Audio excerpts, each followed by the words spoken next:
I did. I adjusted the name, the font, condensed it a little bit.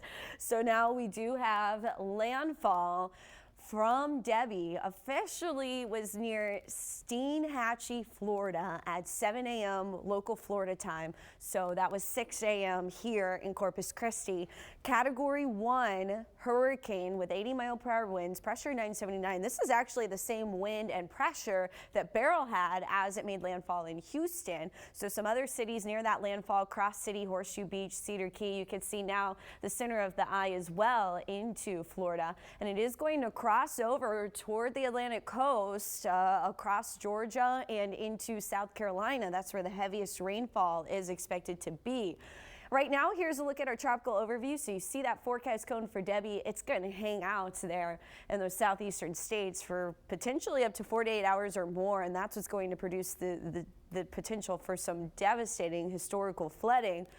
We are watching this area with a 30% chance of development. There is some Saharan dust right through here in the Caribbean that's likely going to inhibit that development for a little bit of time, but as it continues to move across portions of the Caribbean Sea and then potentially into the Bay of Campeche, there is a 30% chance of development, but there's a lot of uncertainty in the forecast as it interacts with Central America. So there's a couple of different scenarios that could play out, but one thing that I'm watching, of course, is that tropical wave.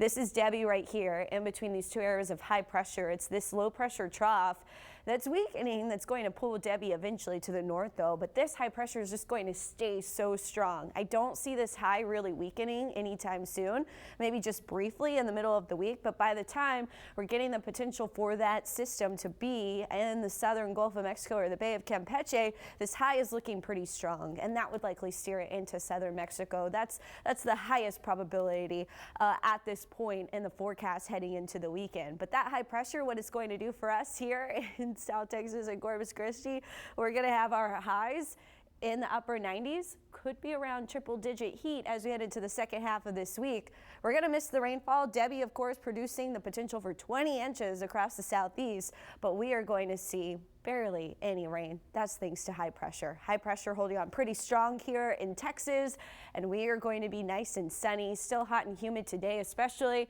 high around 95, very little in the way of cloud coverage or rain. A spotty sea breeze shower is going to be possible, but I wouldn't count on that. We are going to see the sun through the week with highs in the upper 90s. John Thomas.